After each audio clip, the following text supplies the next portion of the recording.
Here are 6 strange things found in the Alaska tsunami scare that had an entire coastline on edge, but left behind more confusion than destruction. Welcome back to Review Daddy, where we break down the mystery behind every wildest headline, tech shifts, and world events with facts, flavor, and just a little fire. Special thanks to all our returning subscribers. You're the real ones. Your comments, shares, and likes keep this channel growing like a beast. Let's deep dive. 1. A monster quake, but a baby tsunami. On July 16th, 2025, at 12:38 p.m. Alaska time, a magnitude 7.3 earthquake struck the seabed roughly 55 miles south of Sandpoint, a fishing town on the Alaska Peninsula. That's a major quake by any standard, capable of triggering tsunamis, structural collapse, and widespread panic. But when NOAA's tide gauges kicked in, the first tsunami measurement showed something shocking. Just 0.2 feet, 2.4 inches of wave height was recorded at Sandpoint. That's not just small, it's barely a splash. The reason? Seismologists now believe the quake had a strike-slip fault movement. That means the tectonic plates moved horizontally rather than vertically, and without vertical seafloor displacement, tsunamis are weak or don't happen at all. So despite a terrifying magnitude, the sea barely stirred. For comparison, the 2011 Japan earthquake, which was a magnitude 9.1, caused a wave over 130 feet high in some places. In Alaska, just enough wave to ripple a dock. 2. 40 aftershocks in just 3 hours. In the 3 hours following the main 7.3 quake, the Alaska Earthquake Center recorded over 40 aftershocks, some reaching magnitude 4.8 to 5.2. These weren't just tiny tremors either. Some were strong enough to be felt by people standing still, causing anxiety and more evacuations. Frequent aftershocks are common after major quakes, but 40 plus in such a short period is unusually high, even for tectonically active regions like Alaska. The U.S. Geological Survey, USGS, noted that the seismic energy released in the aftershocks accounted for nearly 5% of the energy of the main quake, meaning they were still packing significant punch. Residents in Sandpoint and King Cove described the sensation as living in a massage chair that wouldn't stop. Many couldn't sleep as tremors kept rattling windows, swaying lamps, and stirring fears of another tsunami. Seismologists explain that these aftershocks clustered along the same fault line, the Alaska Aleutian Subduction Zone, a tectonic hotspot where the Pacific Plate dives beneath the North American Plate.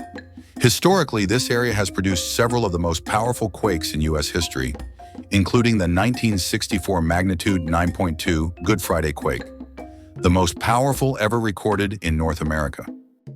3. A full evacuation for nothing. Within minutes of the quake, the National Tsunami Warning Center issued a tsunami warning for over 700 miles of Alaska's southern coast, stretching from Kennedy Entrance, near Homer, to Unimak Pass. Sirens went off. Emergency text messages blasted phones. Local officials jumped into action. People scrambled to grab essentials, phones, IDs, jackets, and rushed to higher ground. Entire towns like Sandpoint, King Cove, and Cold Bay cleared out. Gas stations filled, roads jammed, parents ran to schools. It was panic with a purpose, survival. But what arrived was a whisper. The wave that hit Sandpoint was measured at just 0.2 feet, barely the height of a doormat. In King Cove, tide data showed no measurable tsunami at all. It was a full-scale emergency with a splash-size result. People began calling it a ghost tsunami. While authorities stood by their decision, better safe than sorry, many residents were left questioning the accuracy of warning systems and whether evacuation fatigue might kick in next time. As one local said, "We ran for our lives. Then we stood around, waiting for the sea to blink."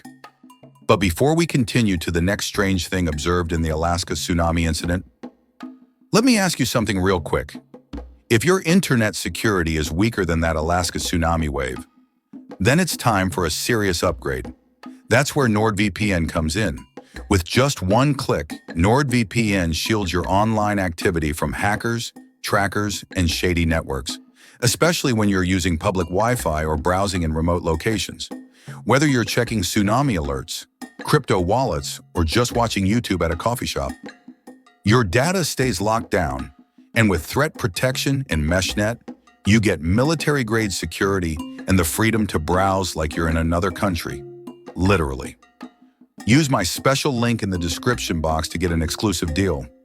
That's up to 63% off plus 4 months free, just for Review Daddy subscribers. All right, let's get back to it. 4. No damage. Seriously? With a 7.3 magnitude earthquake, you expect visible destruction, especially in smaller remote towns where buildings might not be earthquake-proof. But after the dust settled, the biggest damage reported was a few broken bottles in a grocery store. Local businesses in Sandpoint confirm minor items falling from shelves. Some residents experienced power flickers and cell tower slowdowns, but there were no collapsed buildings, no injuries, and no fires or gas leaks. Experts were stunned. So how did Alaska escape mostly unscathed? First, the quake's epicenter was offshore, about 50 miles away from the nearest major landmass. Second, the quake happened deep underground, around 22 miles, 35 kilometers below the seabed, meaning the seismic waves had time to disperse before hitting land. Finally, many buildings in quake-prone parts of Alaska are built with reinforced foundations due to the region's tectonic reputation. For contrast, a similar magnitude quake in densely packed Haiti in 2010, 7.0, killed over 220,000 people and flattened major portions of Port-au-Prince. The Alaska event proved just how critical geography, depth, and infrastructure are in the outcome of a quake. 5. Alerts that didn't arrive. Despite widespread panic in a massive warning zone, some Alaskans claim they never received tsunami alerts on their phones, even in high-risk coastal towns. That's alarming. The U.S. uses Wireless Emergency Alerts, WEA, a FEMA system that pushes alerts to all compatible cell phones within an affected region.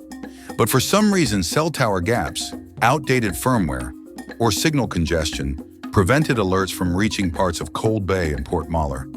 Some towns got the sirens, but not the texts. Others heard about the tsunami from Facebook or relatives, not official sources. This wasn't the first time. In previous drills and real incidents, Alaska's rural and remote areas have struggled with reliable emergency communication. The state's vast geography, sparse infrastructure, and rough terrain make full coverage hard. The Alaska Division of Homeland Security acknowledged the issue and promised a post-event review, but the fact remains, in a real tsunami event, every second counts, and missing even one phone could cost lives. It's a sobering reminder that digital warnings are only as strong as the systems behind them, and those systems still need work. And finally, 6. A 700-mile panic zone. The tsunami warning stretched from Kennedy Entrance to Unimak Pass, covering 700 miles of Alaska's coastline. That's the same distance as New York to Chicago or Lagos to Accra and back. Small villages, fishing towns, and even empty stretches of land were all on high alert. But in the end, the only place that recorded a wave was Sandpoint, and it was just 2 inches high. The big question, was the warning zone too big? Experts say tsunami models rely on quake size, ocean depth, and past patterns. And in the moment, they aim to prevent worst-case scenarios. But this quake had a horizontal slip, meaning less water displacement, and maybe in hindsight, a smaller risk. Still, the psychological toll was massive. Evacuations, business shutdowns, school disruptions, and near panic, all for a ripple. Officials say it's better to overwarn than underwarn. But this event proves one thing. It's time for smarter, more precise prediction systems. And that wraps it. 6 strange things from the Alaska tsunami scare that had everyone on edge, for a wave that barely showed up. Nature is unpredictable, but your online safety doesn't have to be. That's why I use NORDVPN. With one click, you get fast, encrypted internet and protection from hackers, trackers, and data leaks. Whether you're home, traveling, or just browsing on public Wi-Fi, Use the link in our description box to get up to 63% off, plus 4 months free, exclusively for Review Daddy viewers. If you enjoyed this breakdown, don't forget to like, comment, and subscribe for more wild truth behind the headlines. See you in the next one.